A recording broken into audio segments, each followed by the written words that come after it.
Tonight's Modern Men is powered by the Hero Initiative. Interested in becoming a hero? Go to theheroinitiative.org to see how you can become a hero to those comic creators in need. What's going on, guys? Hey. We have a supersized bonus huge episode revolving around the X-Men for Modern Men. Yeah. And oh my God, Drew, I'm going to start with you this week because I know you're frothing at the mouth. Ready to talk about X-Men. Look at he's ready to go. In business mode. He's just, what isn't that the flip the switch thing in the over the top movie, right? When he flipped the thing backwards, and it did. And everyone's going, I don't know what the hell he's talking about right now. Yeah, you're not old like I am. I'm so happy to be here, CWood. I love the X-Men. We're going to be talking X-Men. This is my favorite show to do every week, and we're doing my favorite book that has come out in quite some time. I absolutely loved this series, House of X and Powers of 10. I'll just say I was there week to week. I never would have guessed this is your favorite book, Drew. I mean, I can't believe that. I mean, it's pretty fantastic, brother. Next up, we're going to JB from DiscoveryBay Comics. Yes. What's new, JB? What's new? The integration of two communities on my channel. If you haven't been watching, if you're paying attention, JB is doing his best to kind of explore all the different genres of collectibility, of collectibles. And we're kind of, talking pops, we're talking statues, we're talking action figures, because that's all the stuff that I geek out on, right? Drew's the same way. This guy's got a collection of all of that stuff. And that's what I've been working on the channel. Thanks for having me. I'm excited about this. I was pumped on this week to week as it was coming out. And Drew was actually doing something while this was coming out. I don't know if it was the true inspiration of his show, but those reviews were sucking me in. And I was standing in line waiting for the doors to open to get these. Nice. Next up, I was saving them for last because the beard is just looking extra majestic tonight. Oh my God! Wow! Look at it! Wow, Andy, how you doing tonight? I'm doing pretty swell, guys. Wouldn't you say my beard growing ability is quite mutant? It is quite mutant, actually. That's very interesting. I'm super stoked for this read. I've read it a couple of times over. It's got layers. It's got text that I'm trying to learn. I'm really stoked for Drew to educate us tonight because this is his deal here. Nice. Well, I'm going to visit the chat before we get started on a special all X-Men episode of Modern Men here. We've had Chris Barrett hanging out in our chat since 9:41, so he's waited 25 minutes for this show to start. So welcome, Chris Barrett. We got Parasitic Symbiote. What's going on, Parasitic? Nice to see you in the chat. We got Chad Ari's, hey, yo, what's poppin'? Signature catchphrase right there. What is going on, Chad? Barrett says, yeah, definitely a giant-sized episode. We got Michelle Shed in the chat. We got Gomer in the chat. What is going on? Our pal, the Stream Elements robot. He's not telling anyone about the show, but he's moderating the chat tonight. Please tell people about the show. We'd appreciate it. Stream Elements. Greatly appreciate it. Without further ado, this book, wow. House and Powers of X/10, whatever you want to call it. Jonathan Hickman on the writing. Definitely like the most curated, careful storytelling I've seen for a long time in any comic. You got Pepe Larraz, RB Silva on the art. Drew, I'll go ahead and start with you because I know you've got a ton to say. So first impressions, Drew. The beauty of this book, right? The art is gorgeous. The writing is spectacular. The dialogue choices are really great. The characters are very well served, and it's just changes continuity in a really beautiful retcon. But the beauty of it is the pacing at which all the information in this book is doled out issue by issue. It's a 12-issue series, and every single issue is mind-blowing. Right? And I think that kind of maybe hurt the series that came out afterwards. But as far as this series by itself, every single issue is like, oh, geez. Oh, wow. What's happening next? I thought it was really great. And it was just, it stands the test of time for the past 6 months. as my favorite book. There are very few books that are on its level, in my opinion. Very few stories of the modern era that stand up to this book. Nice. Like I said, I agree with all those points so far. We're going to get to some interesting points here in a few, though. Andy, what about you, Andy? I know you said you read this twice just to get the full story of it. So what'd you think? Zero filler, all meat. It's like ordering the brontosaurus beef ribs at the A+ restaurant in your local area, and they just slap it right in front of you, and your whole table goes wham. It's got everything. I mean, I don't know, that Hickman Larraz Silva team up is just gives me goosebumps. I don't have a lot of X-Men history to really fully grasp a lot of what's happening in the read, but like I said, there is zero filler reading from page to page to page. It is a page turner. You don't want to put it down, and then when it ends, you don't want it to end either. I was crushed when it ended. I mean, but it ended very well.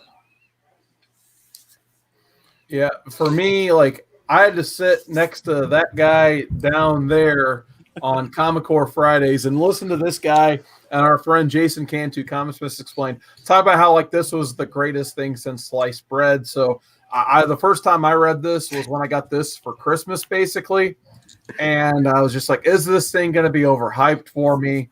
How crazy is this story going to get? And for me, like I said, kind of when I introduced the book, you could tell Jonathan Hickman put so much time and so much passion into this project that, I mean, there's so much payoff that has happened in these 12 issues of comic books. And as an X-Men fan, I'm extremely grateful for Hickman's contribution. There's a lot of cool stuff that happens in this book. So I'm very eager to ask you guys questions and hear you guys talk about it. So JB, I was ready to finish your ice cream there. Yes, my daughter.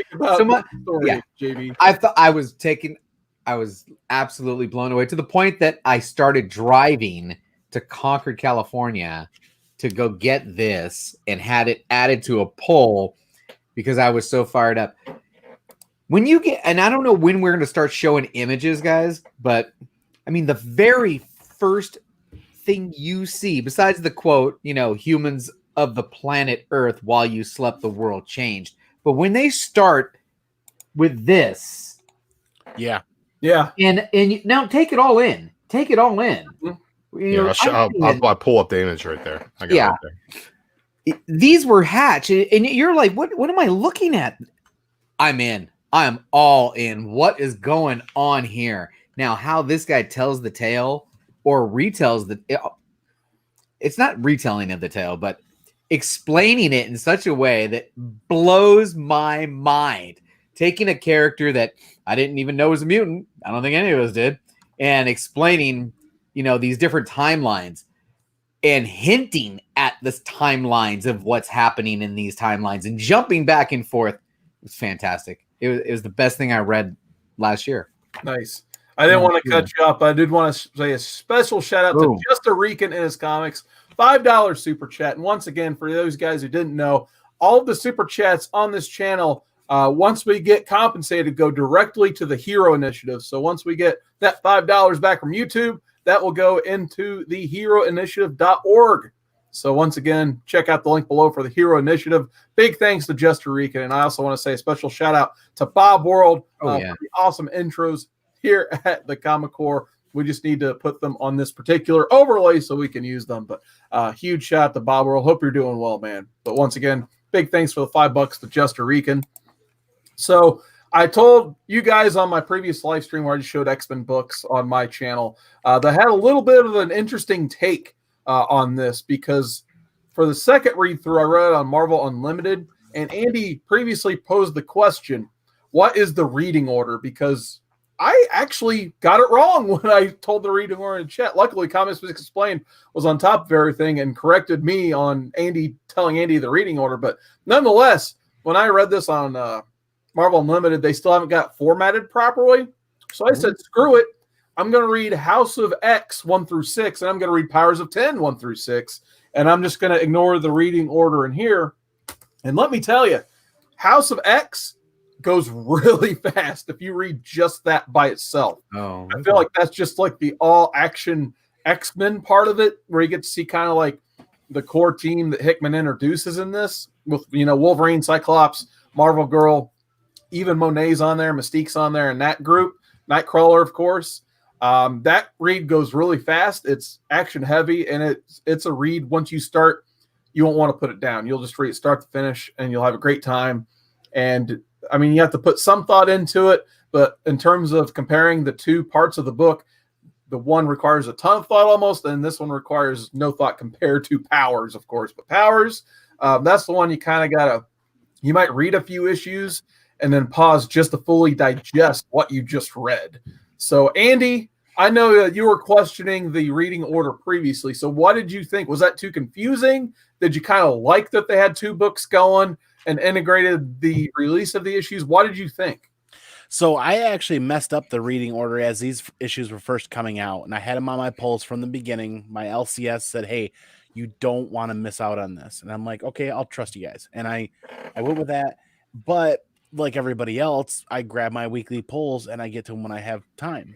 So they kind of get jumbled up from week to week. And I just kind of read them as I could. And it was kind of tough. The second time I read through today, when I sat down and asked what that correct reading order was, that delivers a much better story, in my opinion. Absolutely. The way it's laid out and the way it's woven together is exactly how they intended. So reading it via the reading order was outstanding. It was really good the first time I read it, but reading it via that reading order it delivered the whole story complete. I was reading this in the parking lot. I was reading this in the parking lot so that I could get home as soon as possible and start talking about it. Yes. That's how this was. hooked This, I was. This was. Don't put that in the bag. Yeah. Don't put I'm going to read it on my way out the door. Exactly. Like, I'm not going to wait till I get in the car. Like, I'm going to start reading it as soon as it's handed to me. There are very few books that do that for me. And Carson, I'm curious.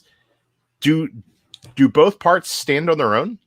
Yeah, I think so. Actually, yeah. Like I said, I think he definitely said when he was writing it that both parts are going to stand on their own. I just think that, like you said, House is very, very action heavy. Yeah. And the meat of the ideas rest in Powers. Yes. And the way that they complement each other and the pace with which it's given to you in this format, when it's all collected in the proper reading order and when it's coming out as a weekly book, is what I think is the biggest strength of this, just the way that it's doled out. Because when you got House, which is the story of now, it's like, if we're going to tell you how the X-Men got a new status quo, this is what happens now in House of X. In Powers of 10, it's 4 different timelines, right? It's the Zero timeline, which is Professor Xavier has a dream. It's the Now timeline, which is Professor Xavier's walking around with a Cerebro helmet and everything's getting weird. Mm-hmm. And then it's 100 years into the future, where there's all kinds of Mr. Sinister bred chimera mutants running around doing adventures. And then there's 1,000 years into the future, where the man-machine supremacy has absolutely taken over. Most humanity is in control, and they want ascension, and they seek to be part of the Phalanx. And if any of this is like foreign to you, they're all X-Men concepts that have existed over the years. Yeah, but every single time an idea is introduced, there is a fabulous system of infographics. This is the Flowers of Krakoa. In issue 1, we're told that the way that the X-Men have forced their way into the international economy, into international commerce, into all of the United Nations garbage that's going on behind the scenes, is they have these drugs that are made from Krakoan flowers, and they've conquered the pharmaceutical game. We find out there's evil man-machine robots, you know, all the Sentinels and everything is under the Orcus Protocol now. Well, what the hell is the Orcus Protocol? Don't worry, we're going to give you 3 pages of information to flesh that idea out and let you know that the Orcus is made up of AIM, it's SHIELD, it's all of Hydra, it's every single sword group of people that look at the mutants as, oh, these people are dangerous, possibly a threat. So while in house we've got the X-Men going off to destroy the mother mold, which births master molds, which births Sentinels. They go out and they destroy that. In Powers, we get a look at 4 different timelines that allow you to see how all this information came together. But in the coolest thing about it is the now timeline is completely informed by the 2 future timelines through one of the greatest concepts I think that we've ever gotten in an X-Men comic, and that's the lives of Moira X. I love it. Oh my gosh, Moira McTaggart is a mutant, and that's like the crux of this, and it all starts in issue 2 of House, which is the 3rd issue they released, and she has the ability to, after she lives her entire lifetime, she's reborn again to the beginning of that timeline with all the knowledge that she had of her previous lives. And it's genius. It's all over the place. And the thing that you realize as you keep reading this is that not only are they different timelines and powers, but they're different lifetimes of Moira. So she comes to Professor Xavier with the knowledge of 9 other lives. And as soon as he meets her, his dream is altered to what is going on in this book right here. Yeah. It's absolutely amazing to me. And the art is beautiful. The art is beautiful. And they take so many characters and reintroduce them in a way that really makes you see them for the lives that they've led up until this point. One of my favorite introductions in this book is Emma Frost comes sauntering into a courtroom, frees Sabretooth for his diplomatic immunity. But then the best thing about it is when she's introduced to the concept of Krakoa by Magneto and Charles, who are working together. So you get Magneto meeting with Charles and how they came together on this. You get Charles meeting with Mr. Sinister and how the resurrection all comes together. It's absolutely killer, man. It's just so absolutely great. Dude, even Toad got some page time right at the beginning. It's true. Now, some of the concepts, like Southern Comic Geek, perfect. He had a comment that said, when you can weave old storylines into new storylines, or characters from old storylines into new storylines, and they work, that's where you get the true X-Men fan, as you're like, ooh, I remember this, and it brings something back. It gives you that little jolt of excitement. And there are some things that came out in here. You know, when Moira doesn't develop her powers until she's 13. Now, is this a number that's become important? I actually went back and I was watching. My kids are like, I'm bored. And I said, you're bored? Let's put on Disney Plus. Guess what we're going to watch? X-Men cartoon. First issue. First episode of first issue is about Jubilee, who just turned 13. And things are starting to happen with her. So this has been around and had them reintroducing. Oh, it's just fantastic, man. I don't know. I can't say enough.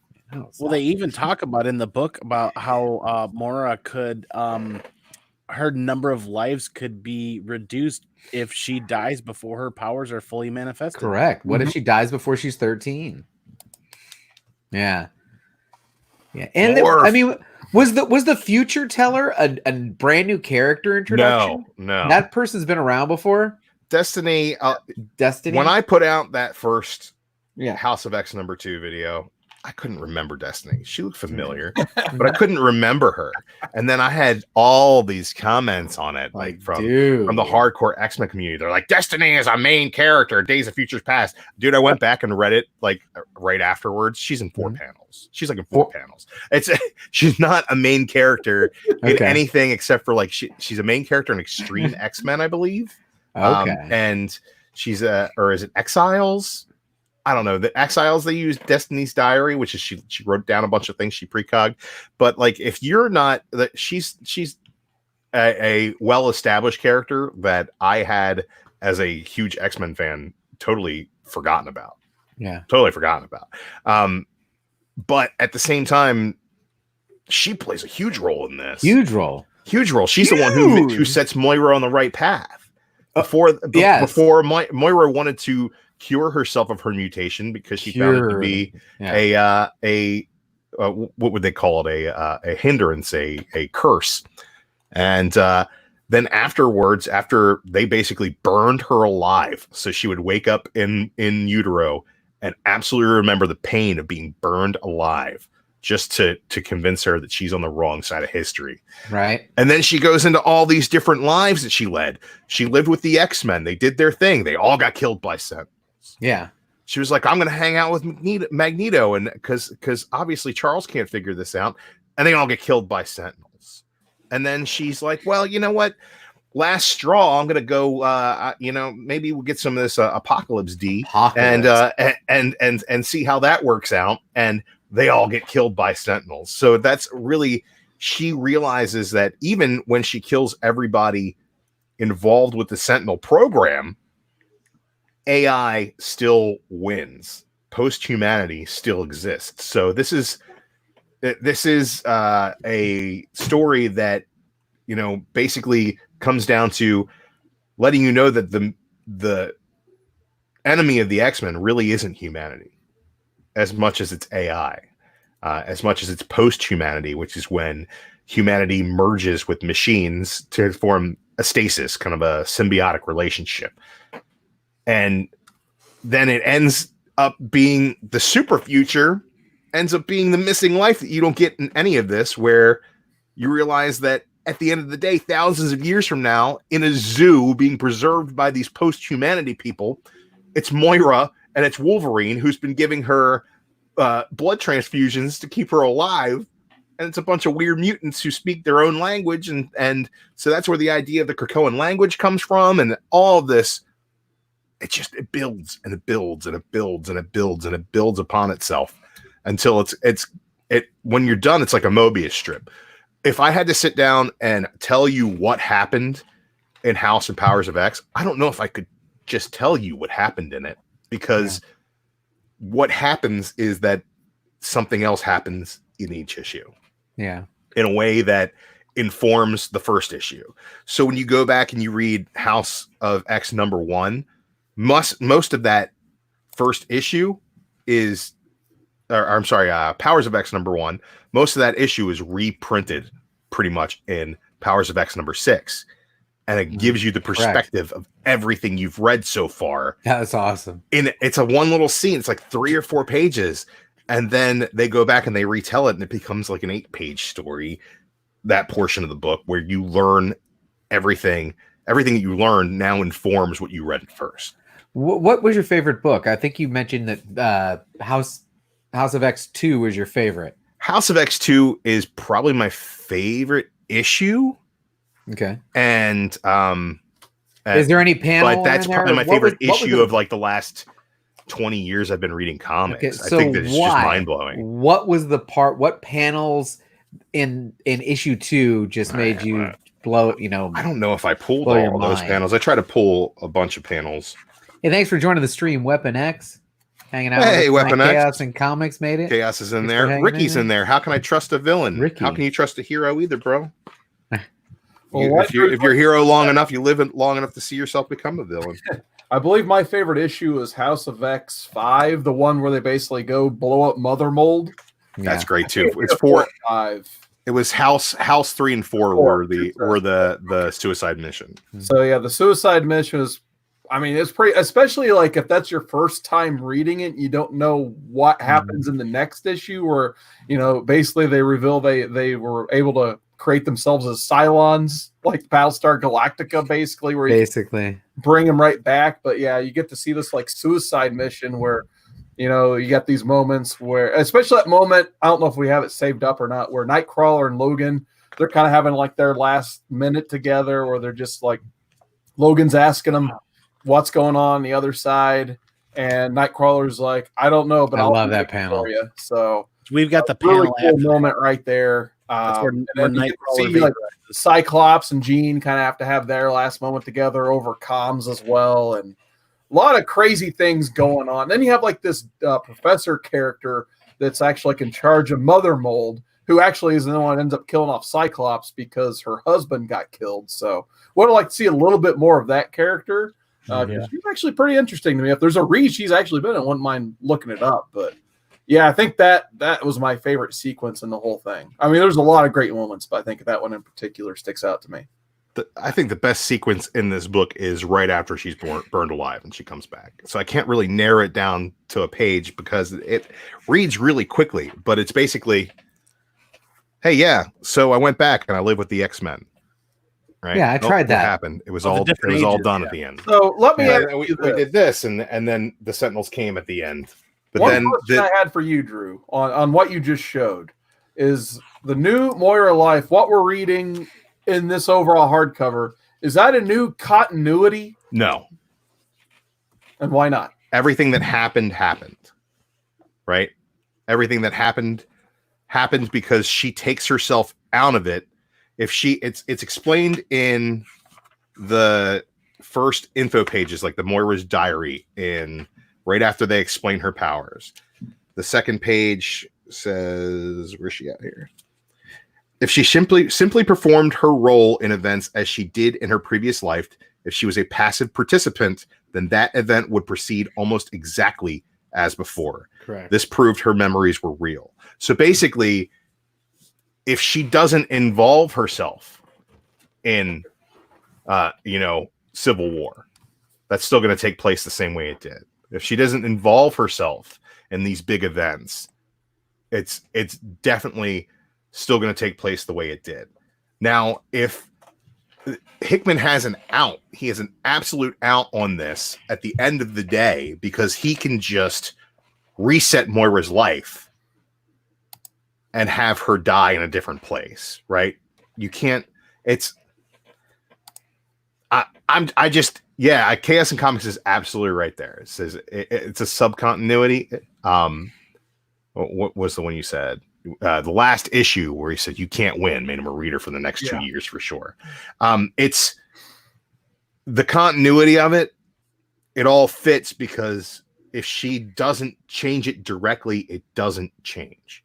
So there are ripples, but those ripples are minimal.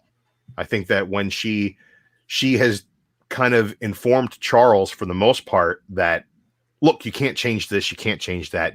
She's not giving him all the information because there are certain things that need to be constant. I think that when she finds out that the post-humanity and not just the Sentinels, not just the Trasks, not just humanity is what is the real enemy, then that basically she wants to know where the controls are in her experiment. This is like her 10th time going through this. So everything that happened. That's the way I read it. And my next question is, I was going to ask what you guys kind of thought of Moira almost manipulating Charles at this point, because the Charles Xavier we see throughout the 12 issues of this book isn't the Charles Xavier I grew up with, is all I know. Like, and Moira kind of tells him this in the final issue of the book, where she's just like, I love you, Charles. Like, you're the one thing that has been constant in my 10 lives. And that's not a compliment. We have failed every time. So she basically uses that to kind of remold Charles Xavier to be almost more Magneto-like. So what did you guys think about that? Andy, I'll start with you. Well, am I wrong to think and feel like it adds a ton of depth to Xavier?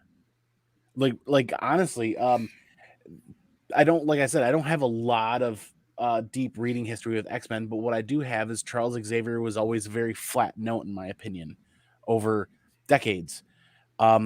This for me added a ton of depth for that character. I could be wrong, but that's generally what I feel like. I agree. I think this is the Charles Xavier I always wanted. This is the one who finally stood up and said, I'm done with this. This is it. We're changing it, and this is how we're going to do it. Yeah, Moira basically gives him a shit or get off the pot moment. She's Dude, like, basically, look, man, yeah. we got to do We're something. done with this. Yeah, I've seen this 10 times already. I like the fact that when Moira decides that she's going to do something about it, and I think, I don't know which book it is, but they say, she hunts down Trask's family's family. I mean, she goes back as far as she can to kill them all. Yeah. And it does not change the fact someone else invents That's the them. timeline where she kills off the Trask family. Yeah. That's the timeline where we see post-humanity. That's the way I read it. That's the timeline where the librarian's sitting there at the end of the time talking to Nimrod. He's like, oh, what are we going to do? Are we going to become part of the Phalanx?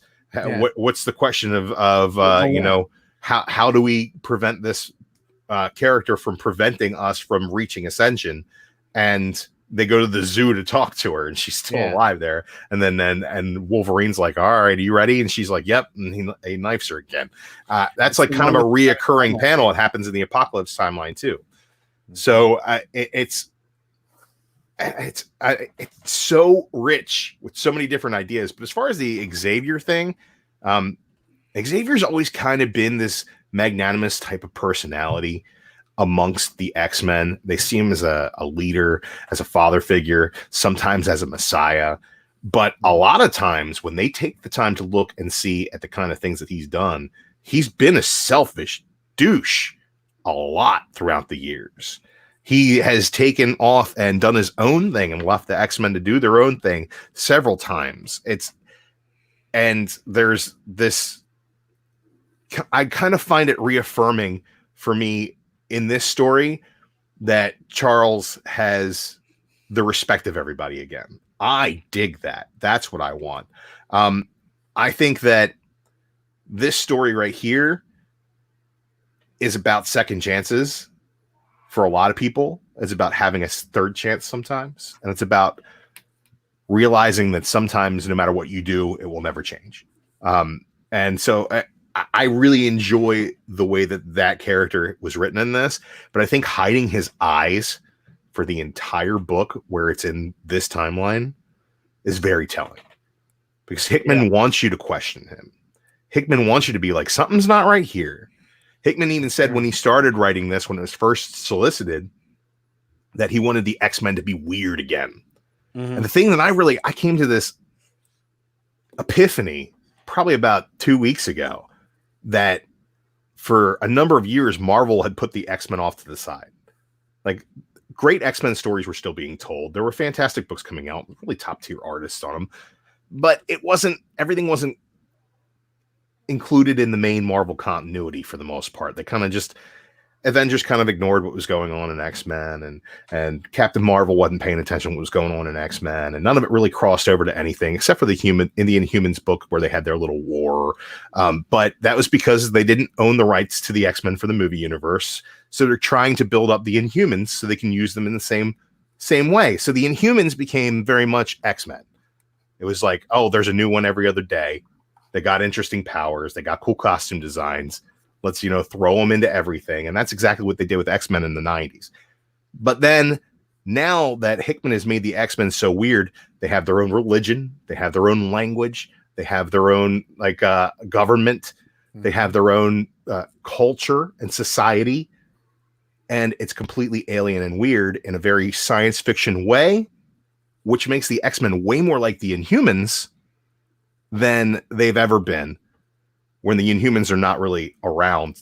There's not an Inhumans book right now. So this is kind of that take. And I like the way that he does that. Hickman was great on Fantastic Four.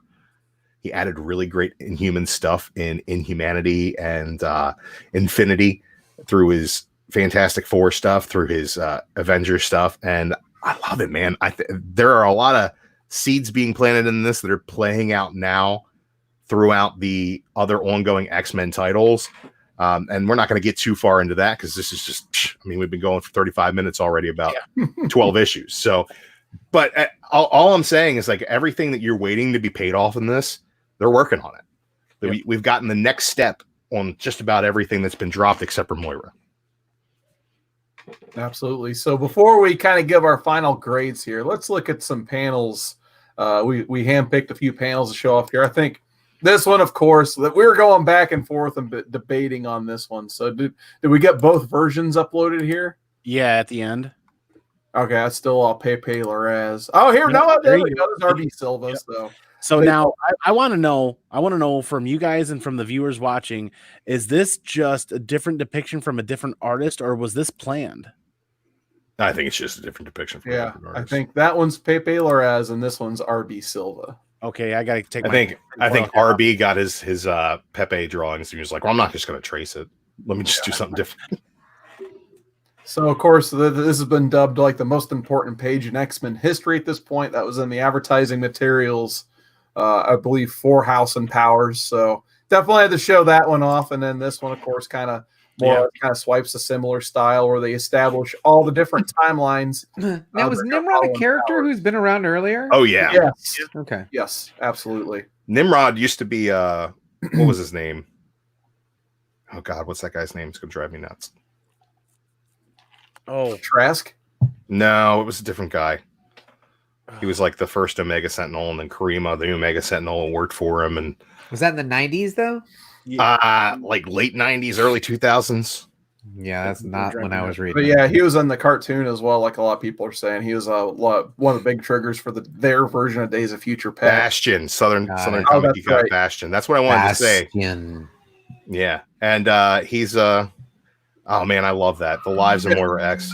And of course, where's that life number 6? That's like the one you got to read to really grasp as life number 6. So I do as kind of weird as these flowcharts were, like it kind of showed like you'll never be able to adapt this into a TV show or a movie because it'd just be so weird, like trying to integrate all these flowcharts and stuff. This is a story that could probably only be told in a comic book. Yeah. And of course, we talked about this moment already where Nightcrawler and Wolverine have to sacrifice themselves. That page and the page before it and the page after it were just absolutely like just gripped me right in. And then, of course, they get brought back. And you one get of my favorite panels of the whole book. Breach. That was very Matrix-like with the tree, with the eggs and everything. That was really just cool. Like, Kurt, move your tail, bro. And of course, they make the deals with Cyclops or Apocalypse. This is where like the whole thing with Charles gets really interesting because he's not thinking in terms of good and evil anymore. He's just thinking of one mutant nation. So, like I said, this was a little bit weird for me, just because like the Charles I like, he's all about hope and integrating everybody together. And this is where you finally see him like be this new Charles Xavier that's in this story. So. Right. This is the moment that really solidified that for me. This is like my second favorite Larraz panel in the whole series. And a lot of people talked about this and we didn't really touch bases on it. Drew touched bases on it a little bit where Hickman was hiding Charles' eyes, right? Mm-hmm. I think Pepe did a fantastic job throughout that whole series of delivering the most sinister, creepy looking Charles I think we've ever seen. I agree with that. And then the phalanx stuff, which I kind of found the most confusing in this book. Everything with the I agree with you. I was really confused by this. The thing with the phalanx is really cool because he does. I'm just going to nerd out on the science fiction brilliance of this right now because he lays out two different paths of evolution. Right, one is the Sentinels evolution. There are nano Sentinels. There are big Sentinels. Right, the big Sentinels, they're just like the base Sentinels. They're made by master molds. Mother molds make master molds, but they also make nano sentinels. And the nano sentinels create Omega Sentinels. Nano Sentinels invade people, and then they turn them into Sentinels slowly. Now, when they become Omega Sentinels, they can then become a Nimrod, right? So the Nimrod is this one being, right? But they also then talk about Technarchs and machine evolution, right? So not the Sentinels are like one type of machine, so those machines can evolve into a Nimrod. But there's also this evolution of AI he has in here where it can become not only one singular planet that is all one collective of AI, but a system of planets and a system of systems and a system of galaxies where basically there's a theory in here that all life is made up of these conduits between these technologies. And it's deep and it's heady and it's kind of hard to understand, but at the same time, it's just so impressive the way that he builds them up in a mirror of each other, so the Sentinels can become more powerful, the machines then become more powerful, and it becomes this situation where humanity, what's left of it, is basically cyborgs who wish to gain ascension to be part of one of these giant systems so that they can just be more powerful and have more knowledge. So knowledge is power in this, and the more machine conglomerates you have together, the more powerful it becomes. Nice. I want to find that chart in here real quick. And then we had, of course, Sabretooth. That was kind of cool. Always kind of lurking in the background of this whole story. I love that panel. Yeah. So here's where he's just at court. And then Emma has to come in, basically, and get the diplomatic immunity card from Lethal Weapon 2, basically, and get him back. And then they just cast him into a pit inside Krakoa. So, and of course, we get Emma Frost, who's a pretty awesome player in this whole thing, too. They're going to use the Hellfire Club to their advantage for a change. And then there's whole Sabretooth, once again, getting sucked into Krakoa forever, according to Xavier. So that was not a very good part for Sabretooth. And then just them celebrating what they've created. I love that panel, too, where they're just having a hedonism dance party. Yeah. And no like Sinister Apocalypse panels? is like lurking in the back. We did not put any Sinister panels. JB, tell us what you thought of Sinister in this. I just thought that he was a key character in the whole resurrection, and because of his character and the cloning and everything. But the way that Charles goes over there and basically like manipulates the whole situation and just it runs game on him, and he never knows he's got that game run on him. And I thought it was great. I love his character, especially, they're talking to one version of him, and he's like, yeah, no, I don't really like mutants. Boom, he's dead. Yeah, but I like him, man. So don't worry about that guy. Yeah, I mean, just the comedic, spirit of the character was fantastic. Free Sabretooth. I'm with you there, Jason. So this is the one that I didn't pull, but I think is really important, and it's basically the evolution of these systems. Mm-hmm. It's Technarch, World 9 Phalanx, and the Titans, Stronghold, and the Dominion. What is it? Titan is an interstellar society. Titans are singular, hermetic intellects, isolationists, not a collective or group, right? The Dominion's a collective of 10 or more Titans, right? And then it says in here that they want to ascend to this level so they can become godlike. Right. So, for example, the local Dominion controlling the sector, including Earth space, is a collective of numbering 112 of these Titans. And the Titans are bigger than the Phalanx. And it says, note, this is one of the most important things about this whole idea. Beyond universal abstracts under which Dominions are seen as naturally occurring, the only primal threats that a Dominion fears are the World Eater Galactus and the singular universal manifestation of life, the Phoenix. So, I mean, he's a Fantastic Four guy. He's going to bring in Galactus, and this is X-Men, so you got to bring in the Phoenix. Eventually, all that's going to come to bear. There's no reason for him to write that in there if it's not going to affect things. Yeah. At the end of time, the Phoenix will be eating these machines. That's just really all there is to it. And life will start anew. All right, we're almost at 45 minutes of this show here, so let's go ahead and get to our final scores on House and Powers. So, Drew, I'm just going to start with you, man. Give us your score. Gem Mint 10. This is the best book I've ever read. The fact that you cracked a slab to pull that out. I didn't. It's a sticker. I got it. I'm going 9.8 at this is my top score. This is it. I don't get 10s. Wow. 9.8. Hickman gave you one. You could at least give him one. Andy? 10. 10. Hey. 10. Wow. 10. 10. This I gave will it a 10. A This will 10. have me reading it over and over and over, and I'll get It's 10, 10, 10. Look at that. yeah, like this. Perfect This scores. is the only 10 I'm probably going to give on this show. I'll come Wow. close, but this will be probably the only 10 that I'll give.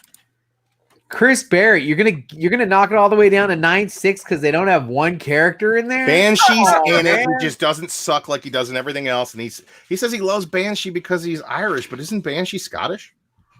Scottish, Irish. I don't know. Come on, Barrett. I think 10.2 to cover JB's pad score. I'm afraid to score this thing now because I wasn't Do gonna it. give Be a 10. honest, man. Be honest, so we can all know how stupid you are. I'll give it a solid 9 out of 10. It was very fine. I thought once again, Hickman. All right, I had enough of that.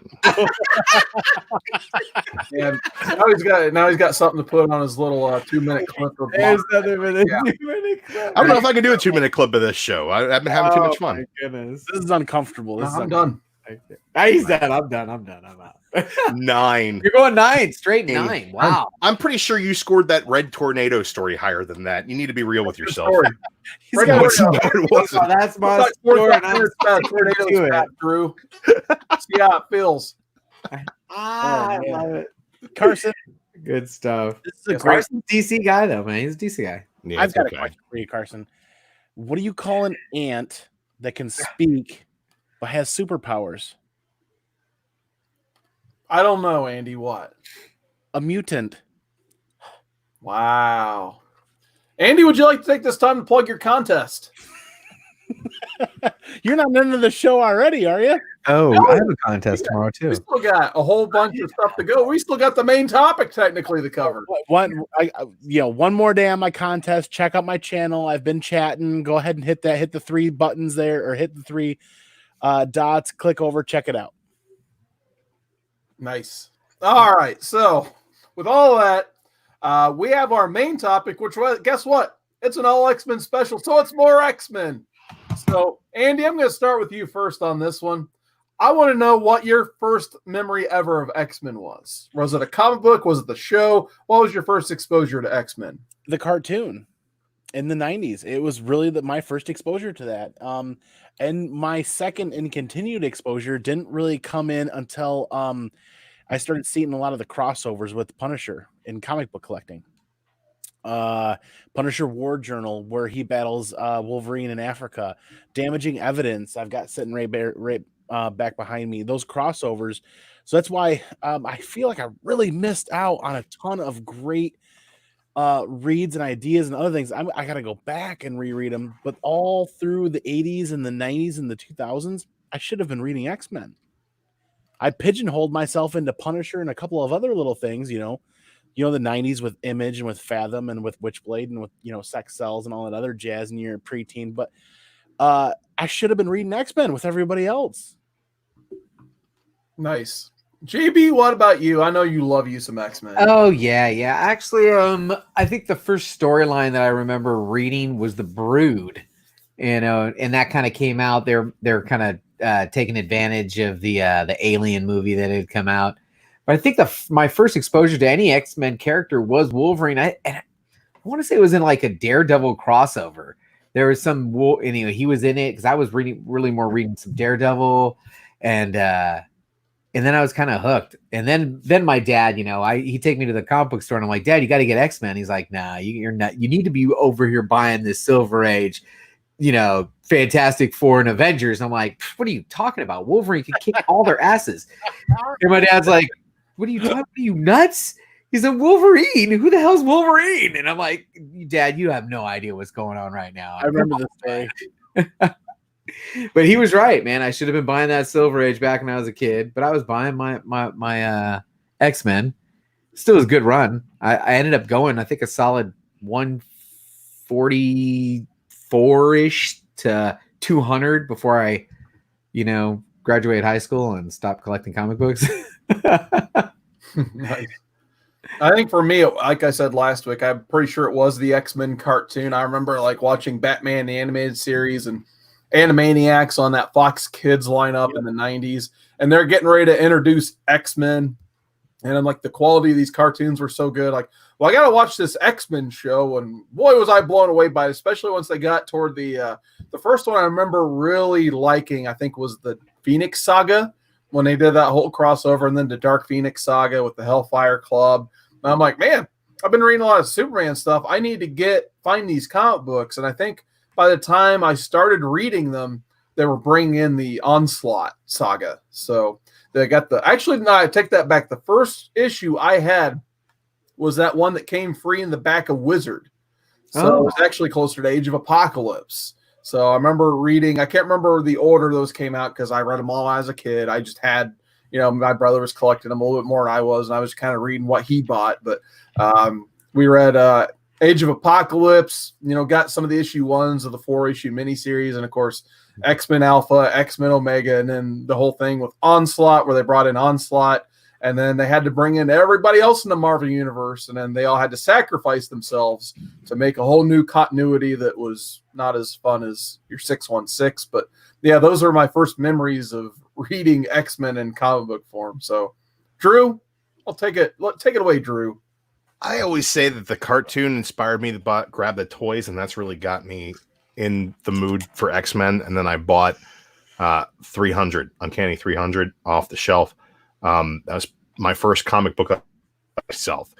But now that I think about it, we definitely had that Secret Wars Wolverine figure in our action figure collection. And when that come out in 84, 85, the toy came out.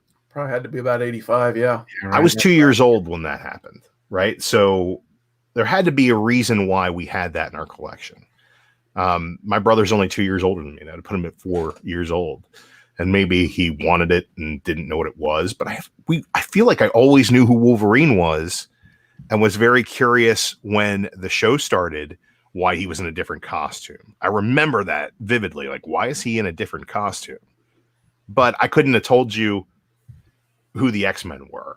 I just knew X-Men was a thing. But that show definitely drew me in and made me buy the comics. I was just like, oh, they make comic books? I mean, there's more stories? Oh my gosh, who are all these other characters?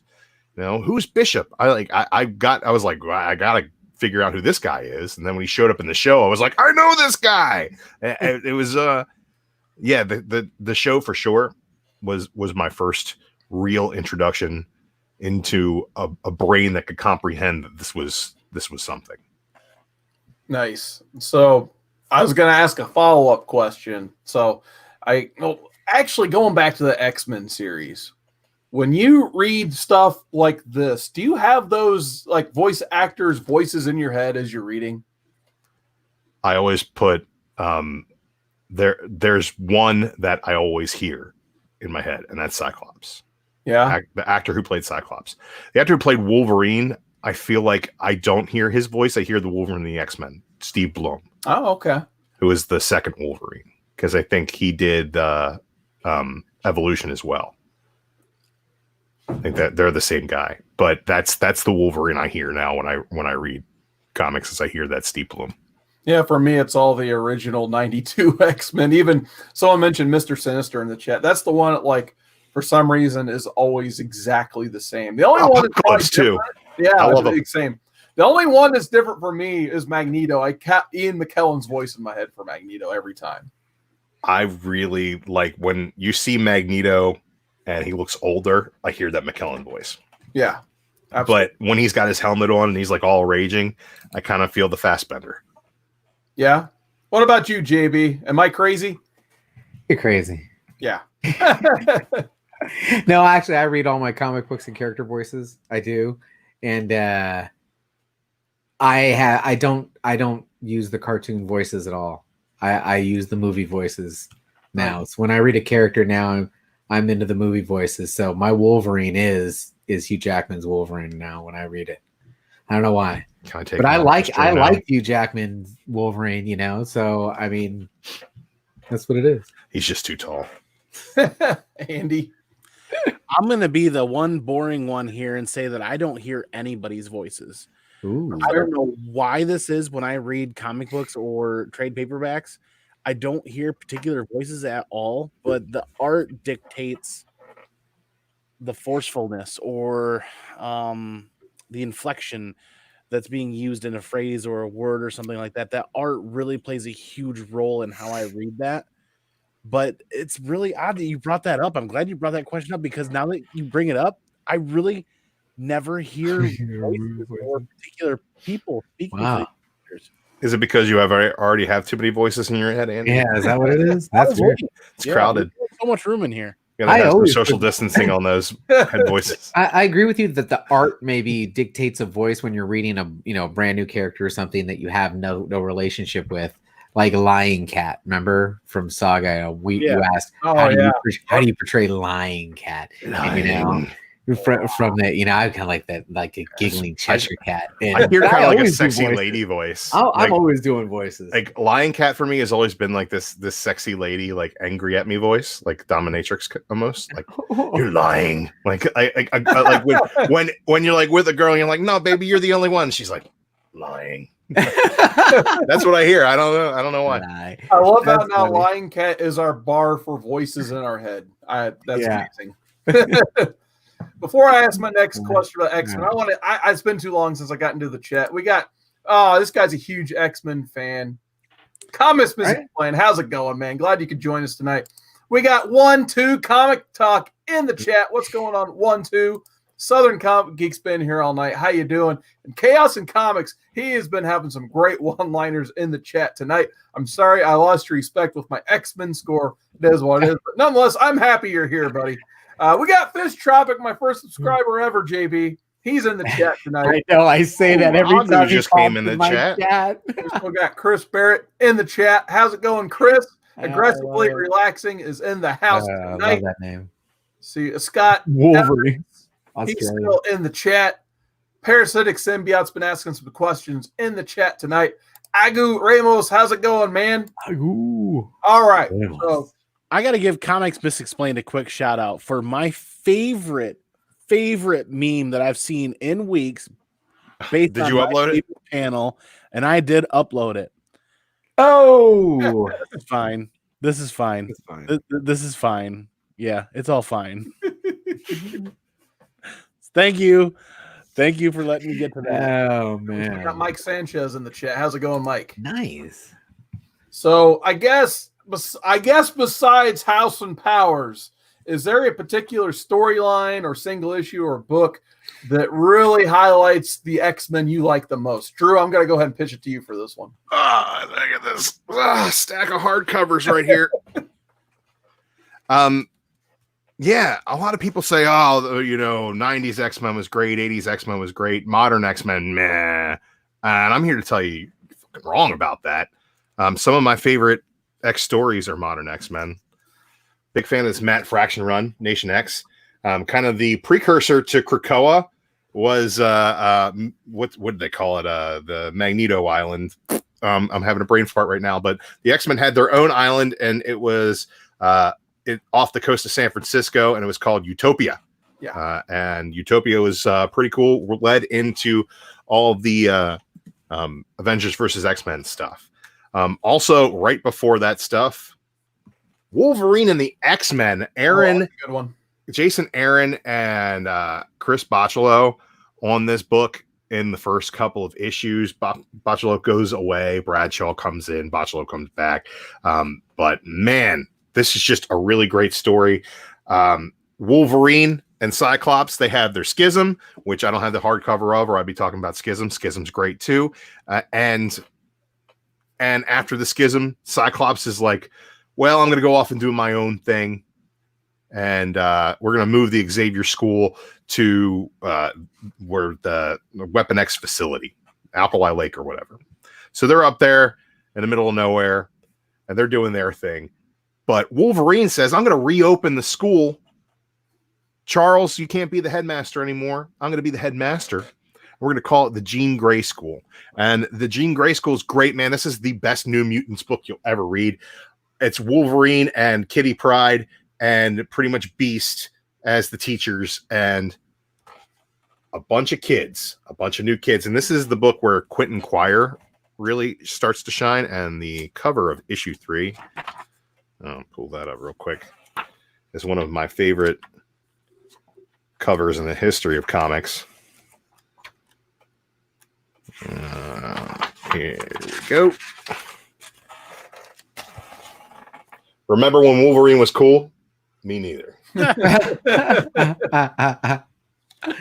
And Quentin has this really cool gimmick that he has throughout the book where he just wears a plain t-shirt and he psychically like changes his graphic t-shirt, and it's like one of the best powers of all time. He has like psychic weapons like Psylocke, but instead of swords, it's like a fucking shotgun. Dude is awesome. Curse of the Mutants. You like vampires? You like mutants? Put them together. This is when Jubilee became a vampire. They're doing mutants and vampires again in Wolverine. It's coming in X-Force probably at some point. Get on that, man, because mutants and vampires go together like peanut butter and jelly. This right here, I got a great price on this. This is Grant Morrison's new X-Men. Oh man, this Omni is so great. It's fantastic. There's a couple of down arcs in this, but for the most part, it's just really fun. Makes the X-Men weird again. This is probably the last time I kind of got the vibes that I'm getting from X-Men now was this. And there right now, I think when you think X-Men, there are two things you should be thinking. You should be thinking House and Powers because it's 10 on 10. We all know that. To Gem Mint. Nobody knows what CWood's talking about over there. But the other thing you really think about when you think X-Men, you think Age of Apocalypse, man. This was the first event, like crossover event that like changed the world. They stopped all the X-Men comics.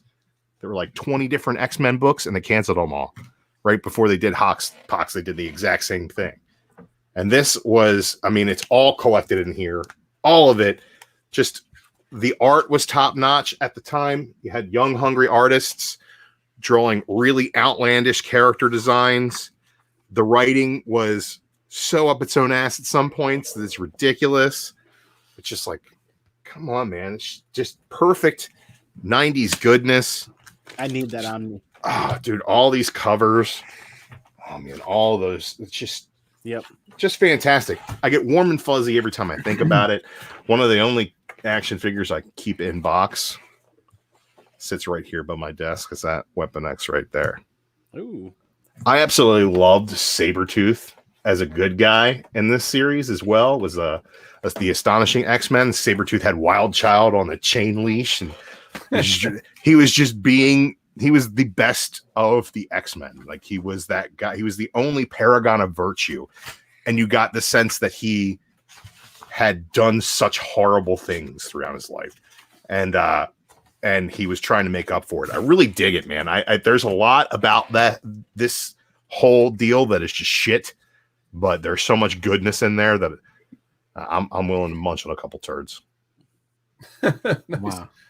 So, Andy, I know your exposure to X-Men has been a little bit more minimal, obviously, than Drew's, but do you have any storylines at all you can think of you'd like to talk about? Well, I mean, like a lot of people, that Jim Lee run in the 90s is really where I got into X-Men comics after the cartoon or some other things. And then for some reason, what's really standing out in my head is like Uncanny X-Men somewhere in the 200s to the 300s. That run is what I'm trying to rebuild at home so that I can sit down and read it and binge the whole thing. Somewhere in there, I was collecting a chunk of that and reading that, you know, the first Bishop. There were a few other keys in there that I'm trying to remember. So yeah, it's very minimal, but that's what sticks out to me the most. That's why I collect X-Men for the first Omega Red cover. I love that Jim Lee artwork. Number 5 is another one that I wish I could buy a lot more of. Yeah, so much so to the point where I actually last year at Motor City Comic Con made sure to do my first ever Jim Lee signing event and got a 9.8 back on that 4, which I was super stoked for. Nice. Sweet. What about you, JB? I think, Drew's mentioned them all. I was kind of checking my notes here and just checking them off as he went. But some of my favorite storylines that I remember reading, Dark Phoenix, Days of Future Past, and the Messiah Complex. Ooh. Messiah Complex was great. Those are 3 stories that I remember vividly that I'd love to revisit those, actually. Yeah, I was going to say Messiah Complex was definitely one on my list. That actually was the first hardcover I ever bought, period. So I think it was like that and Brian K. Vaughan's Runaways when I started discovering, that they also released comics in this form. I went and got that Messiah Complex, and I thought it was a phenomenal story. It was kind of like after the whole No More Mutants thing. Mhm. So when Scarlet Witch basically erased most mutants, except for House of M, what right? was the number of mutants that remained? 198. Yeah, the 198. I remember there was a whole story just called the 198 as well. So The 198 was a weird story, man. But I dug it. But yeah, I like the Messiah Complex. They like when Hope Summers is born, like Cerebro almost just like explodes in excitement. I love Generation Hope. That was a good title too. Yeah. She led her own little team of New Mutants. Yeah, and then you get to really see like all the X books come together into one really awesome story, especially when you involve Cable, like basically kidnapping Hope to protect her. And then you have Bishop with his bad guy turn in that one, trying to just finish mutants once and for all. And then you have like all the other bad guy organizations all teaming up on the X-Men. So a lot of good stuff there. Two that have been mentioned prominently in the chat, two that kind of kept me going into comic books and X-Men in general, was E for Extinction, Grant Morrison, phenomenal run. And then, of course, the Joss Whedon Astonishing X-Men run with John Cassaday, one of my favorite runs of X-Men ever. It's kind of hard for me to pick between those two in terms of what is my favorite, but they're both very high up there. I would almost edge it out to Astonishing just because John Cassaday was on that book from start to finish. And even though he took the breaks, there was still some very high-quality art in between those pages. So I absolutely love that run. And I'm kind of a Joss Whedon mark if you guys didn't know. So definitely enjoyed that. I guess overall X-Men books, I want to shout out X Factor from that Messiah Complex era. The Peter David stuff was amazing. You had Jamie Madrox, Multiple Man, highly underrated character in the X universe. You have him basically being like almost a private investigator, basically, and he forms the X Factor team to kind of solve these mysteries, and it's really cool. And then he actually, I think that's the one where they made Shatterstar gay with Richter. Richter, yes, with Richter, and that pissed off Rob Liefeld like no other. And that was a whole funny thing just to watch on Good. Twitter. Just seeing Rob Liefeld see his creation be turned gay and he be very angry about it. That's a whole story for another time. But yeah, I really like the Peter David X Factor. And once again, around that same time, you had the X-Force run. Craig Kyle, Chris Yost, Clayton Crane, Mike Choi, a phenomenal creative team on that. And just a great interior team because you had Wolverine as the leader of X-Force. X-23 was on the team. Correct me if I'm wrong. I think that's also the run where in Necrotia X they find Deadpool is just a head in a safe in the future. And he's basically like a member of the team for a little bit, just Deadpool's head from the future. Headpool. Yeah, Headpool, that's it. And he had Elixir was on the team just to heal him from where they all get shredded in every battle. And the cool thing about it was a team that was formed by Cyclops to basically put hits on people who hated mutants before they could do anything. So it was like they're just going on the offensive instead of the defensive. And you get to see this. That's kind of where they almost lead into Schism eventually. Leads right into Schism, yeah. Yeah, where Wolverine and Cyclops are going at it because Cyclops is basically asking Wolverine to take his daughter with him on these assassination missions. And Wolverine's like, this isn't what Charles wanted. This isn't what the X-Men is about. Yeah. And then that's really leads into Schism, and then eventually you get Uncanny X-Force out of that as well, where you get that awesome Rick Remender run. So some of my favorite X reads for sure. Schism is definitely cool. It's Yeah. basically the difference between Wolverine and Cyclops. Cyclops is willing to use these mutants to fight for mutantdom. And Wolverine says, this started as a damn school. We're not using child soldiers. And it's that line in the sand that gets drawn that you would think would be the opposite, the great juxtaposition of their argument. The way that Cyclops has evolved into it is a really great story. I just want to say on that Peter David X Factor run, that started way back with the Havoc and the big blue jacket with the head sock. I love the art in those books. I love the character designs.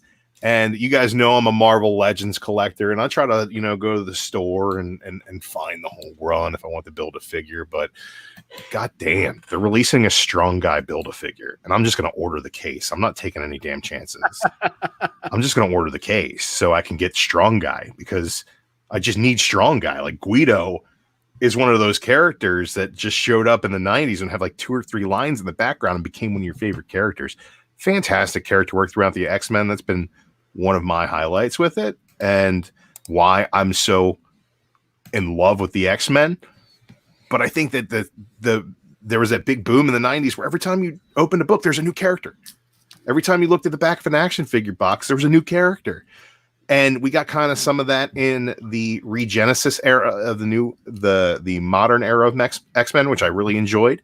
And after House of M, after the No More Mutants, some more mutants started coming around, and I like those guys. But I think what's so great about Hoxpox right now is it brought back everybody. Anybody that you want to play with on that toy box characters, fair game.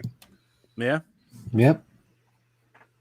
Now, we've talked about some of the best, and Drew, I'm going to start with you on this one. Is there a particular dud or bad story, or just even like a character you don't like that has been thrown into X-Men? I wouldn't say there's anybody that I really hate. There was a lot of really bad X-Men in between 2000, 2003. It was 3 years of just not great art. There are a lot of X-Men that I couldn't be bothered to care about. We're about to lose Chris Barrett, Banshee. I don't give a shit. I don't give a shit about Banshee. So there goes our monetization. But I don't really give a care in the world for Shard, Bishop's dead sister. I don't care what she's doing in the future, or it's trapped between time or any of that. Or, I don't. There are some characters that for me are kind of redundant. Rachel Summers is one of those characters. I think Bloodstorm is one of those characters. It's okay, we got Vampire Storm from another dimension, and it's why are we even it's round and around and around it goes. But for the most part, man, I think that X-Men strength is in its characters, and I think that because it's an ensemble cast, everybody kind of gets a chance to shine and is serviced pretty well. Yeah, I was gonna say my pick was gonna be anytime they go to Mojo World, but Mojo's so great. He's a funny character, but even when it was the cartoon, they had that episode, I'm oh god, I had to just tone that one out or wait for Animaniacs to come on or something. I mean, I was never a huge Long Shot fan either. I mean, I think if I remember, I think there was a good Peter David use of Long Shot in that X Factor run. But just that whole storyline, I couldn't have cared less. And then Southern Comic Beat, perfect. X-Babies, yeah, never again, hopefully. And David Enrique's talking about, I believe it's Vulcan Summers' brother. Yeah, he's drinking and partying and having orgies in Cyclops' living room, so he's pretty great right now. Oh, and then, I could talk about, I enjoyed when Beast brought back the young original Team X-Men, but holy crap, did they overstay their welcome. My goodness. They should have been sent back a long time ago. Some of the stories they told with them in later parts of their runs were fun stories, but the framing of it was still wrong because of all that was hanging over it with the time travel stuff. They wrapped it up pretty good. Extermination turned out to be a pretty good series, even though we got the aging down of Cable out of it, but at least it makes sense continuity-wise. They kind of drop seeds that they might be undoing that soon in the pages of Cable #1. So who knows? But I definitely agree that the new take on Iceman, I did not care for, as Southern Comic Geek says.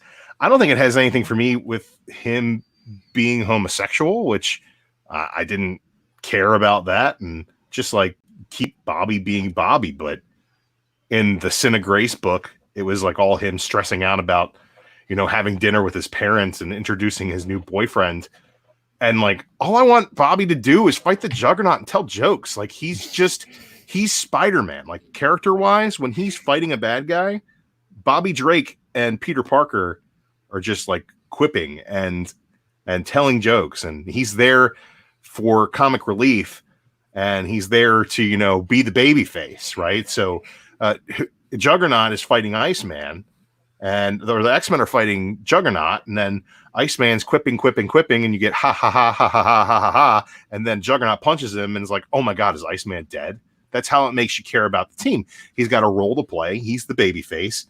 It's just a really bad way to focus on a character that people love for that reason. Like, just, I get you want to give him some depth. Do it in some subtext, be gentle with it. Don't ham fist something in there. And that's why I didn't like that story. It's just, I read 3 issues and like Iceman didn't fight a villain. I'm like, what? Why? Like, what? Why? This is a superhero comic. I get you want to say something, but say it within the context of what I want. But that's like, for a while at my shop, it was all X-Men titles, all variants, no Iceman. That's just kind of what I was doing. But I agree with that, definitely. All right, JB, what about the duds? Do you have any duds in the X-Men? Well, I took a big break. So like I said, I graduate high school and then, don't come back to comics until I'm having a midlife crisis and come back into some pretty good reads. I will tell you, the storyline, and I know Drew's going to disagree with me, so go ahead and mute him now. But I don't know. The storyline of X-Men right before this one, I didn't like. I thought it was a big money grab. The freaking every week, the expensive covers, and it wasn't a story that I even cared about in the end. And then halfway through, you found out that they're going to scrap it anyway, that it was all going away, and you're like, what am I even reading this for now? So, but in his defense, Matthew Rosenberg didn't know that until we knew that. I'm just, so there's my dud. He Sorry, got Matthew. the announcement that his book was ending probably a week before we found out that Hickman had X-Men. Wow. So that's something I heard him say in an interview, I believe. Comics Mixed Explained says Age of X was pretty bad. I think Chaos and Comics left, but I was having a conversation with him on the community tab, him and Aggressively Relaxing, where we want to kind of do a recap of Age of X-Man. They said that they wanted that to be on the poll, and I said there was no way I was subjecting the 3 of you to 20 issues of universally panned X-Men. But I enjoyed it, and I will sit down and go through with them. And Miss Explains it. If you want to be the dissenting opinion on that show, I would love to do that, man. So maybe we'll do a Modern Men special edition. That would be something fun to do. Nice.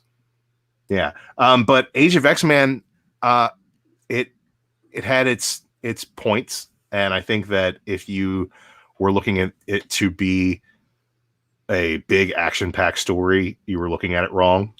It was kind of a really cool lens to look at everything through character-wise. All the individual character work, I feel, was really good in those books. But I liked Rosenberg's X-Men. I liked how I liked the lead up to Age of X-Men, where everybody was like getting together, and it was like X-23 fighting dinosaurs. Like, come on, man, I want to see that. And then they all get snapped out of existence, and then the book turns into the Cyclops and Wolverine get the band back together, and that first issue was really killer. Yeah, and I think that they started going into some weird ideas, and he was like told point blank, wrap it up. You know what else? So he did. So yeah, I actually enjoyed X-Men Red with the Jean Grey led team. I thought that was pretty good. That was solid. All right, Andy, going back to duds. But it also had Honey Badger, so you can't. Yeah. Honey Badger's pretty great. I'm 100% with Drew on this one, where the biggest strong point or strong suit of X-Men is within its characters. We all have kind of a varying degree of how we love or dislike them, but it really is the biggest thing they have to offer. I don't have any duds out of it.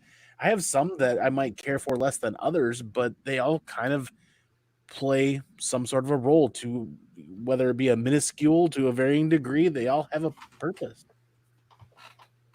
All right, so I thought about putting this in the private chat so you guys could think about it. I don't want you guys to think about it. I just want off the top of your head. Top 3 X-Men. Drew, go. Oh, Wolverine. Yeah, I got to give it to him for the marketability alone. Wolverine has become synonymous with X-Men over the past decade, so you can't discount that. If he's not your favorite, I'm sorry about that. It's very important. Cyclops. Cyclops is the leader of the team, man. He's the Leonardo of the group. He's got to be the one that has the most pathos and the most stories told about him through the pages of X-Men itself. The saga of Scott Summers is he's the Triple H of the X-Men, man. Like it's the entire show revolves around his drama. So yeah, you can't take that away. Pure favorite on my part, Gambit. Gambit's great, man. He's a thief. He steals things. He talks funny. He's got a sexy accent, and he gets all the ladies. And the only lady he really wants is the one that keeps wearing them fine ass tight pants, but he can't even touch her. Right. So every time I see Gambit, I like, and he's one of those characters that, like, it was all character design for me. I was like the head sock, the hair popping out, the extending bow staff, the fact that he threw playing cards that he like shuffled around, he smoked. That was cool. He had a trench coat in the 90s. Underneath his trench coat, he had this weird pink stripedy weird blue tube enclosure on him, on his junk. I don't know what the hell's going on with the guy's costume. I remember seeing him with his coat off for the first time and being like, the fuck? What are you wearing? But still, like, great character design, man. And as a kid, that was my go-to. And still my favorite to this day. JB. Now, Wolverine for sure. Gambit, and this one's for you, the old man. I'm gonna give it the old man. My dad pointed out how absolutely spectacular Storm was at an early age for me, and you know what? He was right. Storm was a fantastic character, and she was drawn really well. So I'm gonna throw Storm in there. Andy, you're scattering over there. I see you looking through books trying to come up with characters. It's tough to pick just a couple, but I've got to probably go Wolverine, Nightcrawler, and probably Magneto, in my opinion. Yeah, it's tough, and it's such a fine line. I could trade a couple out, you know. Yeah, yeah, but he's also a limey. Yeah, for me, it's a tough pick. It's my own question. I still can't decide my three, but I'll just say Wolverine, obviously, because why not? Why wouldn't you pick Wolverine? I got to go Jean Grey for sure. I love me some Phoenix. And then I think my third pick has to be Kitty Pryde. I think she represents everything the X-Men should be about. Let's talk about my girlfriend. You, throughout the course of, like, when she was introduced, that's true. To the point where you get to, like, the most recent runs of X-Men, you get to see her, like, become this fresh-faced student who even said, like, Professor Xavier is a jerk. And then you get to see her, like, come back to the Xavier Institute. And then you eventually get to see her lead the Xavier Institute. I think she's, like, the best developed character they have done in X-Men. Then she comes back as a teacher, and then she leaves again, and then they call her back again, and she's the leader. And then and now she's like, I can't even go to where they are. I gotta be a goddamn pirate. And Kitty Pryde is my girl. You can call her Kate all you want. That's my kitty, right? There are like, for real. There are like 3 women, right, that I would do anything for. One of them, you guys know, Minka Kelly. Claudia, the waitress from Dallas. I don't know if anybody remembers that, but I'm throwing that out there. And my girl Kitty Pryde, man. She can walk through walls. She can walk her way right into my heart. Wow. So as we wrap up here our conversation of X-Men, I'll start with you, Andy. Are there any final thoughts you have on the topic of X-Men? Oh, my Lord. I have about a gazillion of them, and I'll have to write them all down and figure them all out later because there's a ton of reading to do. You could spin 10 other shows off of this one. And I'm really looking forward to it. I hope somebody invites me to read something else or check something else out. Yeah, this is amazing. This is that spark that reignites that V8 motor that is X-Men. That run just gives it right to you and gets you right back into it. JB? No, I'm still all in. I've been saying, week after week after week, I'm going to drop one of these titles, and I don't. I am in on every single freaking X title every single week, and I can't stop. So I'm all in. Yeah, for me, I mean, X-Men, that's what brought me to Marvel to begin with. I know some people would see the Cap, Spider-Man, so on and so forth. But for me, and it seems like a lot of people I've talked to, especially around my age group, it's been all about X-Men, whether it be, that 2000s movie hitting the scene with a big impact, the 92 cartoon, these consistently good reads they've had since, the 70s. For me, like when I think Marvel, the first characters I think about are almost all X-Men. So besides, great Spider-Man, great Daredevil, for me, when I suggest a Marvel read, it's almost always an X-Men book. So I was very happy and excited. I know Drew was, of course, but I love me some X-Men. I'm glad we got to dedicate a whole episode to it. So those are my final thoughts. So I'm going to turn it over to Drew because, Drew, I know you got a lot to say about X-Men. I will talk about X-Men anytime you guys want to talk about X-Men. I feel like I'm the Comic Corps X-Men guy at this point. But I'm reading it, man. I'm loving it. And I've got some critical things to say about it from time to time, but for me, they're the most consistent characters that I've experienced in ingesting fiction. Some people will ask me, I had a conversation with my mother. She's like, you got a lot of comic books. What are you doing with all those? I was like, I'm trying to get rid of them, really. But she's like, well, what did you do? I said, I read them. Actually, it was my days of our lives. Let me have my things, And she understood because she watched the same soap opera 5 days a week for 30 freaking years. So when you get so many stories with so many characters, it becomes your constant escape. I would always pick an X-Men book over a Spider-Man book. Always pick an X-Men book over a DC book, unless it's a Damian Wayne book, and then I'll be like, well, why can't I get both? There are certain fandoms that we fall into. For a long time, I was a really heavy Star Wars guy, and it's kind of subsided a little bit lately. There's a lot of drama in that fandom, but I'm an X-Men fan to the day I die. I know Trekkies out there who learn Klingon. I want an audio version of this Krakoa thing. I want to learn how to speak Krakoan.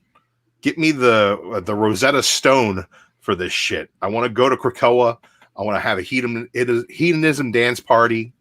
I want young virile mutants who were just resurrected. Like it's a concept that has turned what I love into something very, very great. So really, really enjoy it. The Mary Marvel mutants are my favorite team, my favorite books to read, my favorite imprint, if you will. And I think the universe can stand on its own. I really dig it. Awesome. So that pretty much concludes our X-Men discussion for tonight. But before we sign off, we got a little bit of business to conduct here. We got to figure out what we're going to read next week. So I've already posted the poll for next week on the community tab. So if you guys want to go ahead and vote, go to the community tab of the Comic Corps channel and pick from one of the 5 picks. So I kind of just made up this random BS rule a couple weeks back. If something finishes second place, I'm just going to throw it on the following poll. This book didn't get a chance to be a part of last week's poll, so we're going to move it into this week as well. And that's Spider-Man Life Story. So we're going to give Spider-Man Life Story a second chance in getting on this show by putting it on the poll. So I honestly, I wouldn't mind if any of these won, but I do kind of want to read Life Story again. So James, wasn't Life Story initially my pick? Maybe. No, that was my pick. Okay, all right. You can't be claiming every week, man. Yeah. I mean, I'm just saying, I picked for the last 5 times. Unbelievable. So JB, you want to tell us about Life Story real quick? Okay. Imagine him aging. I mean, that's it. He started in the 60s, but you actually get to see the progression and of what happens when you get old. I mean, guys, I'm 47. It hit home. Things don't stay the same. Things start to hurt. Things are not, this is really cleverly told. I'm voting for it right now as mayor. I just got off our show and I'm going to the community page because it's going to win this week. Awesome. So yeah, and then the other book that finished second place was in last week's vote. It's getting bumped into this week too. X-Men 92. So will we finally get a chance? Will we do back-to-back X-Men? We'll see. So this finished second place in the vote last week. Chris Claremont, Jim Lee. It was the biggest selling book of all time. Are we going to read it and see if it lives up to any type of hype? Which one of the 5 is Drew's pick? This week, we're getting to that next. Drew, why don't you tell us about Chew? Let me tell you about Chew. I've got the first 3 volumes of Chew, and I haven't read it yet. So I hear it's really good.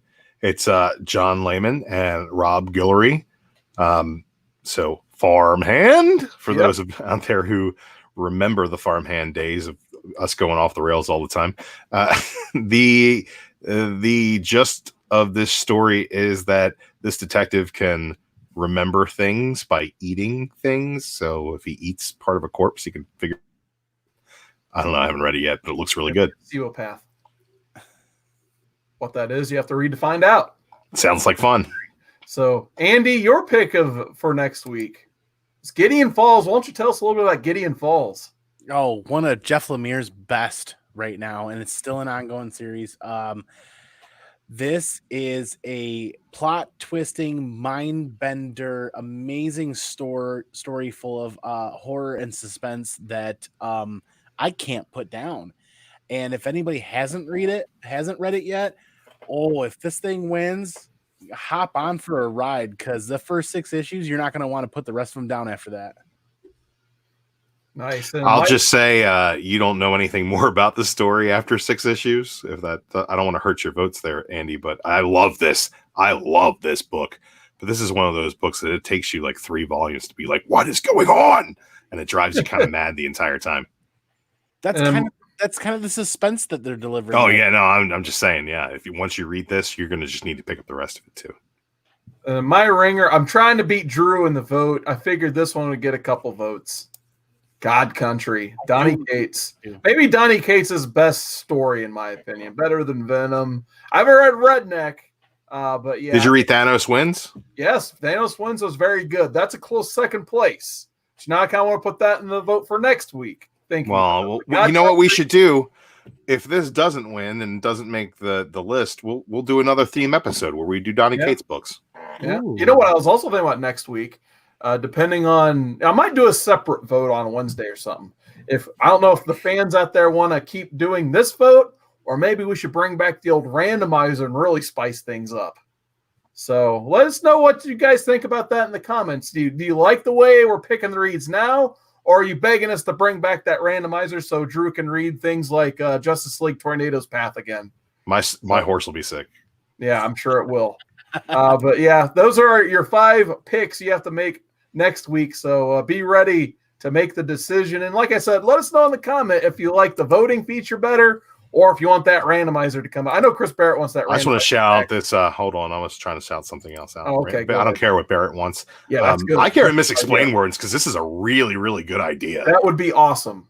That would be absolutely amazing. Hey, everybody tweet at Chip Zdarsky. You've got all the time in the world to get on your Twitter machines. If you don't have an account, make one. Follow me at DruManchu Comics. And also tweet at Chip Zdarsky. Make Daredevil Life Story. Just inundate his inbox with just notifications till he's just like, stop, I'll do it.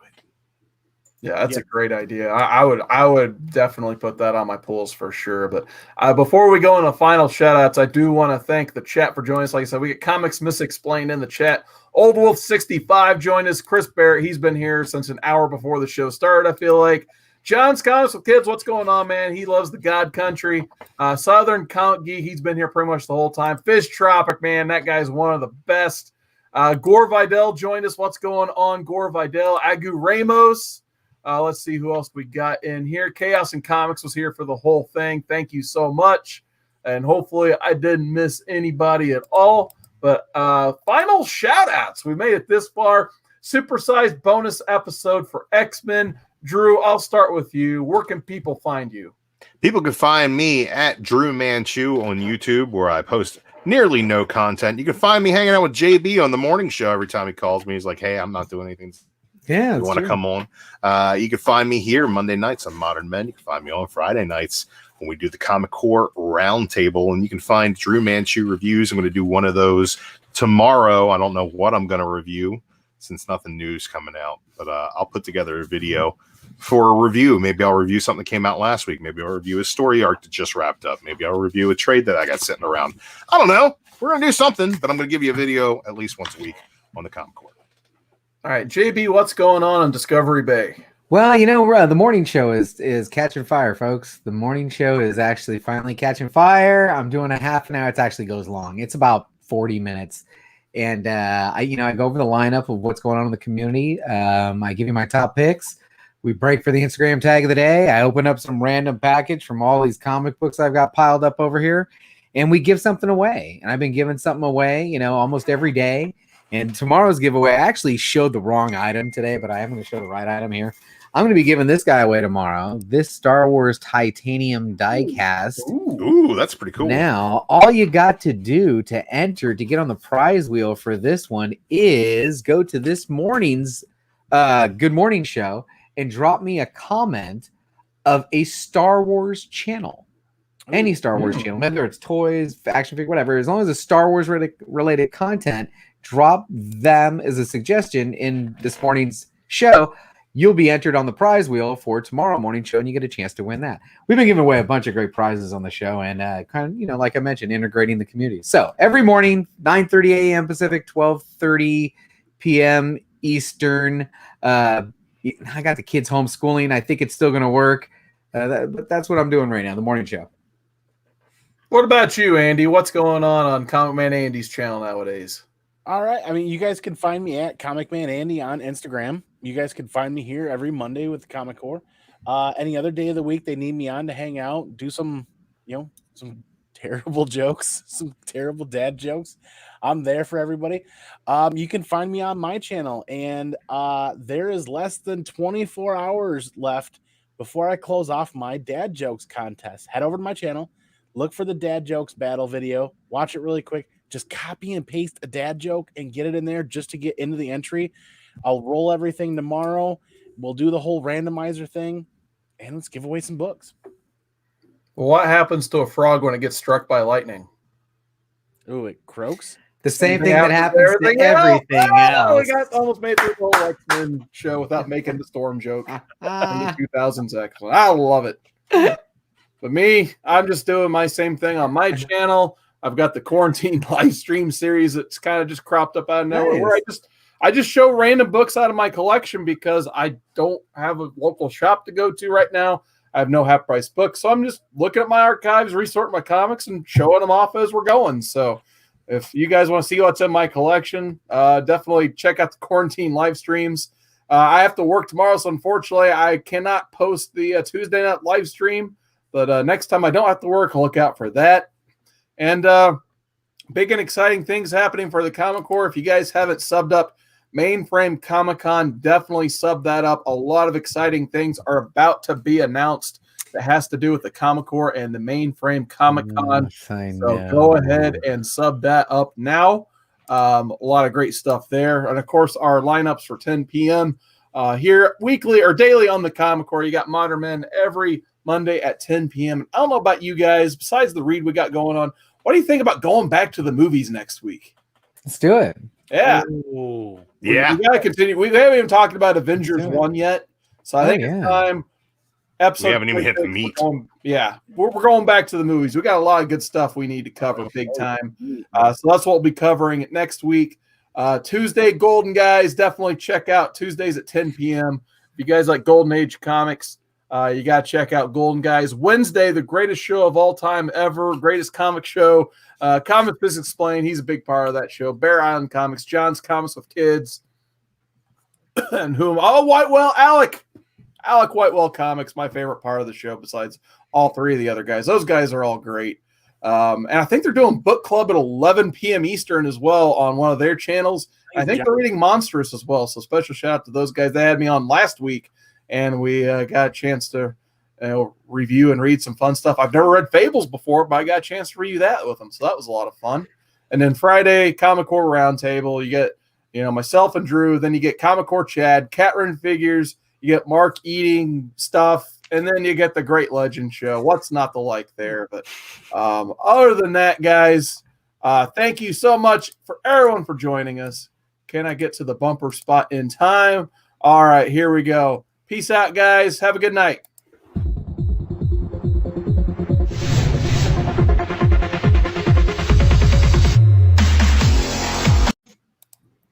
Whoa! Dad! We're still We're alive. still live. Oh, You I'm- didn't end the stream. Uh-oh. Cut in and didn't end the stream. I just took